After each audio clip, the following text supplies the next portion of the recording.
Bonne nouvelle pour la rentrée académique 2022-2023, l'École supérieure d'administration, d'économie, de journalisme et des métiers de l'audiovisuel ESAE vous ouvre les portes de ses différents sites. À Gbedjourmende, à Bomé-Calavi, à Kpakpa et même à Parakou, l'université ESAE vous offre des bons d'études et des demi-bourses dans toutes ses filières en licence 1, 2 et 3. Et pour les 100 premières inscriptions en master 1 et 2, bénéficiez des demi-bourses. Nouveau bachelier, vous avez au moins la mention assez bien. Inscrivez-vous vite à ESAE et bénéficiez d'un bon de 50 000 francs CFA. Étudiants, étudiantes et nouveaux bacheliers, payez 200 000 francs CFA en sciences de gestion, sciences économiques, sciences juridiques et en administration des affaires en licence 1, 2 et 3 et 500 000 francs CFA en master 1 et 2, 250 000 francs CFA en administration générale, administration des finances, journalisme et métiers de l'audiovisuel en licence 1, 2 et 3 et 600 000 francs CFA en master 1 et 2. Alors, inscrivez-vous vite et profitez des offres exceptionnelles mais également d'un enseignement de qualité à l'université d'excellence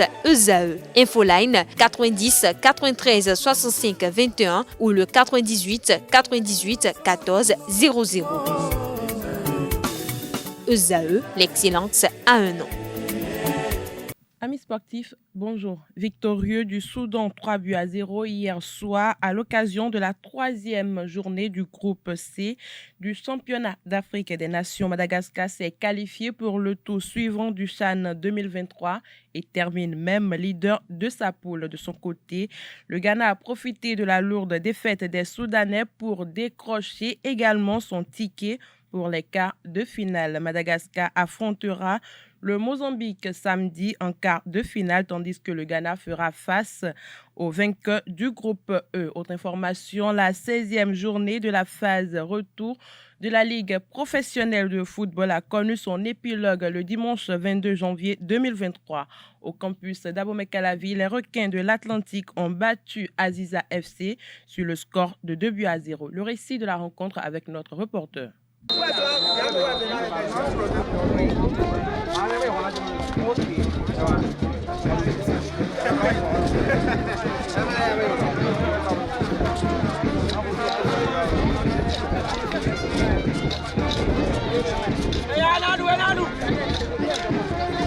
Au campus d'Abomey-Calavi, les requins de l'Atlantique, deuxième de la zone C, est déjà qualifié pour la Super Ligue professionnelle de football, ont battu Aziza FC 2-0. Un succès qui s'est dessiné dès la première partie du match avec l'ouverture du score à la 20e minute du jeu. À la 30e minute, les Rouges et Blancs inscrivent le but du break.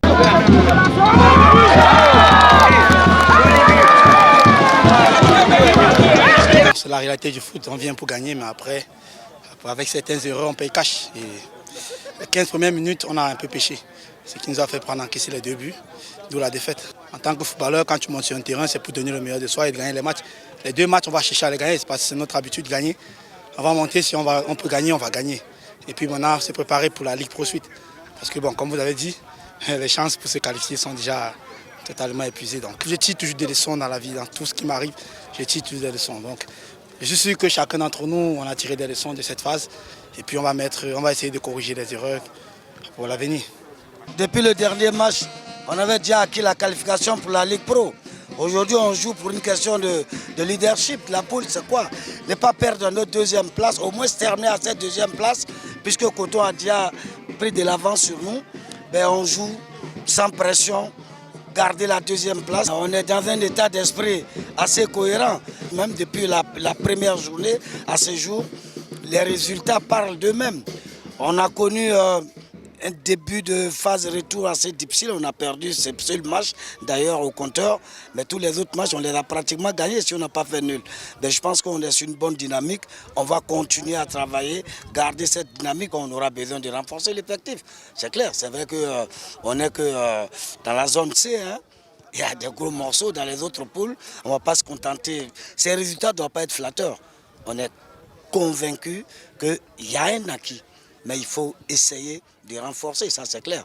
On ne peut pas continuer avec cet effectif-là. On a besoin de renforcer certains compartiments. Quand vous voyez mon milieu de terrain titulaire qui se retrouve en jouer en défense centrale, c'est parce que j'ai un problème, j'ai des soucis en défense. J'ai des blessés, il y a des absents pour blessures, il y a des absents pour carton. Et tout ça, il faut remédier à cela. C'est-à-dire qu'il y a certains secteurs qui ont besoin d'être renforcés. Dans le même registre, Dadje FC a reçu Banigansè le dimanche dernier au stade Omnisport d'Aplaoué pour le compte de la 16e journée de la Ligue Pro dans la zone B. Ce duel de titans qui a opposé des leaders de la zone s'est soldé sur la victoire des locaux sur le score de 3-1. Reportage Aneldo.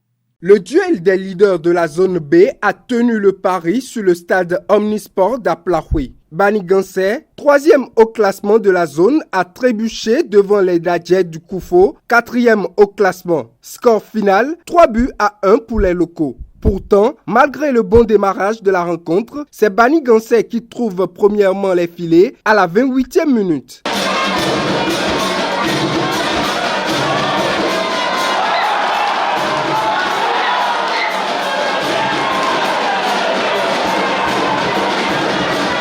Dominant mais mené, Dadje FC tente de rétablir la parité. Exploit réussi à la 40e minute par Dimarcel Hounon qui surprend Sylvain Abogo.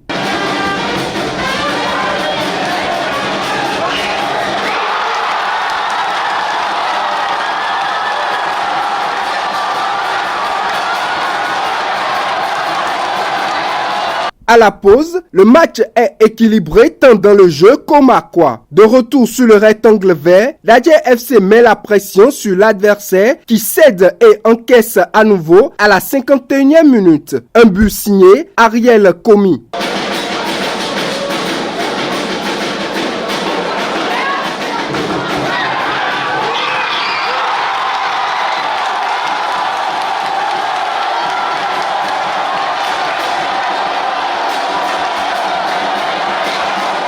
Fébrile en attaque, les offensives de Banigansè ne changent rien. À la 64e minute, Dadje FC va sceller le sort de son adversaire sur un penalty.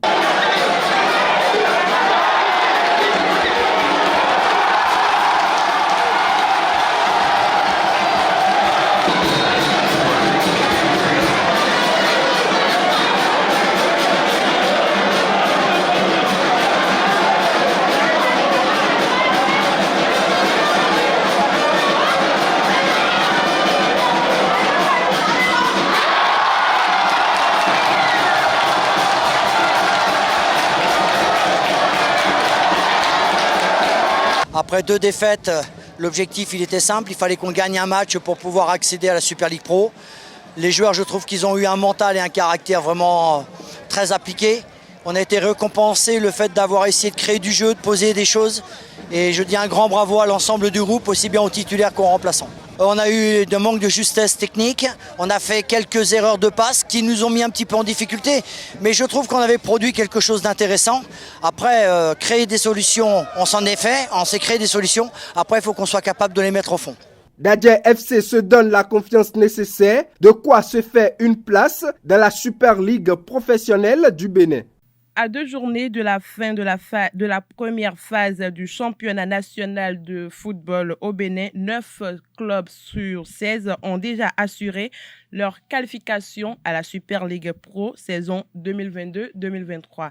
Il s'agit de Buffle et de Damissa dans la zone A, Lotopopo, Dynamo d'Abomey et Dadje dans la zone B, Coton, Requin et Aspac dans la zone C, Ayema FC dans la zone D. Lors de la 16e journée ce week-end, les cotonniers leaders de la zone C ont été contraints au partage des points par Sitatunga FC sur le terrain du campus d'Abomey-Calavi sur le score d'1 but partout.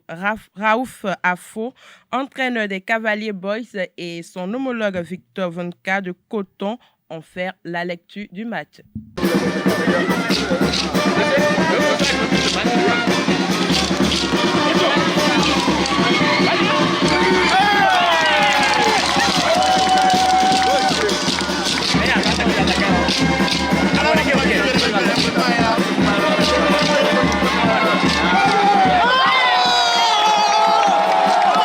Dans l'ensemble, vraiment, j'ai fait face à une grande équipe. Et ils sont les leaders. Donc il fallait que nous aussi, on essaie de mettre toutes les stratégies possibles pour pouvoir les contrecaler. Mais ce qui a été fait ce soir, sur les côtés, ils ont des gens qui vont tellement rapides. Donc j'ai essayé aussi de mettre des enfants qui peuvent toutefois contenir cette intensité. C'est ce qu'on a pu mettre en place. Certes, la Super League est en train d'être terminée. On n'a plus d'espoir, mais jusqu'à l'heure où je vous parle, on a encore la Ligue Pro Suite. Donc ce qui veut dire notre objectif aujourd'hui, c'est de faire quoi? C'est de maintenir l'équipe pour qu'on ne puisse pas descendre. C'est notre objectif présentement. Je dirais qu'on a fait un match pourri. On n'a pas été bon. Pourtant, on fait le plus dur parce que en première mi-temps, je pense qu'on peut faire la différence, puisqu'on tape le poteau, on se présente devant. Les 3 occasions sont faites par Razak. Donc la première, il tape sur le gardien, la deuxième, il tape sur le poteau, la troisième, il marque. Mais je pense que en deuxième mi-temps, il n'y a rien eu. D'un côté comme de l'autre, il n'y a pas eu d'occasion pratiquement, à part un coup de pied arrêté. On peut peut-être marquer de la tête. Mais le reste du match, on n'a pas été bon parce qu'on a été incapable de faire circuler le ballon pour leur poser des problèmes. Même si on peut penser que l'adversaire devenait agressif sur le porteur du ballon, je parle dans le bon sens. On n'a jamais pu se démarquer et on n'a jamais pu les mettre en difficulté. Donc moi je pense que c'est logique. Je dirais que c'est un peu comme l'année dernière. On a eu une équipe comme UPI qui au match aller et au match retour, on n'a pas arrivé à les battre. Là, cette année, c'est la même chose. On n'arrive pas à les battre. Sitatunga, match nul 0-0, 1-1 match retour. Voilà, tant mieux pour eux, ils ont fait un bon match. Espoir Football Club de Cotonou, championne en titre du Bénin, n'a perdu aucun match depuis la saison 2020-2021. Elles sont restées invaincues pendant 40 matchs. La série d'invincibilité a pris fin le samedi dernier sur le terrain du campus d'Abomey-Calavi avec la défaite sur le score de 2-4 face à Dynamique FC. Un match comme temps pour la 5e journée du championnat féminin de football saison 2022-2023. Le compte rendu du match avec notre reporter.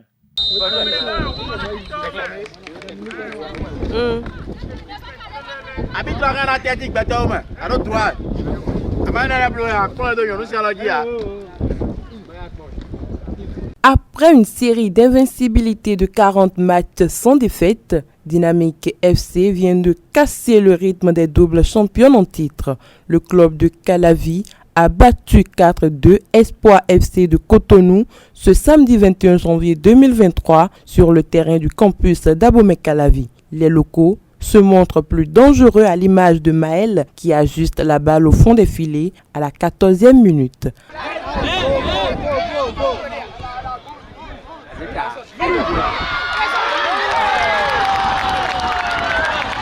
À la 31e minute, Maël, très remuante dans le jeu, va doubler la mise sur un ballon bien négocié. Touché dans son ego malgré son agressivité dans le jeu, Espoir a su trouver les armes pour revenir dans le match. Au bout de la 40e minute, elle réduit le score sur un centre venant du côté gauche.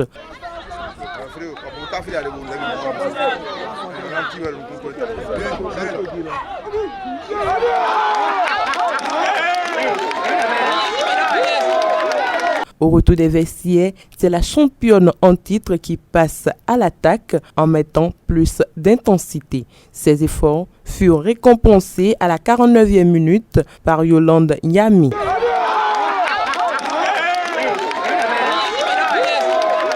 Abigail vient sceller le sort de la rencontre en mettant le 4e but dans les temps additionnels.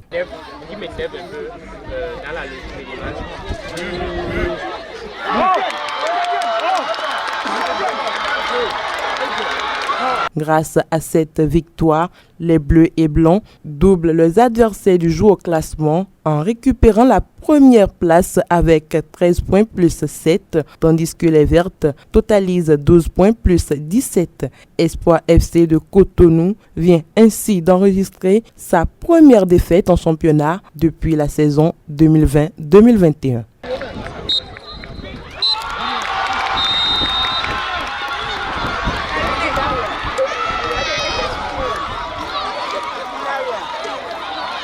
Le mois mois de janvier rime avec la présentation de vœux de Nouvel An. La famille du sport roi béninois a sacrifié à la tradition samedi dernier au siège de la Fédération béninoise de football à Diassin à Porto Novo.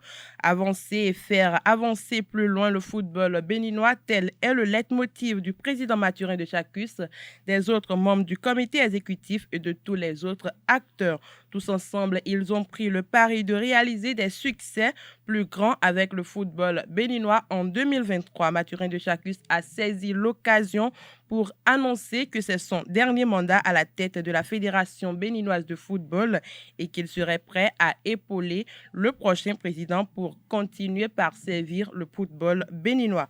Pour finir, en tennis bol de café, Gloriana Goretti-Naum, âgée de 16 ans, a débuté l'année 2023 avec succès pour sa deuxième tournée sur le continent américain qui se tient du 22 janvier au 13 février. La jeune Gloriana s'est imposée en 2-7, 6-1 et 6-4 face à la tête de série numéro 4, Mia Salma, américaine, lors de la 58e édition du tournoi bol de café ITF J300. Présente hier lundi 23 janvier 2022 sur les installations de San Rafael de Escazú à San José en terre costaricienne, Gloriana Naum a fait honneur au drapeau béninois. La jeune classée 3e IT junior en Afrique a aussi valorisé le continent en s'offrant la 41e au rang mondial ITF junior. C'est la preuve qu'elle peut bien atteindre son objectif à court terme du top 100 ITF junior avant la fin de l'année 2023. C'est tout pour la page des sports de ce matin. Merci pour votre attention et à très bientôt.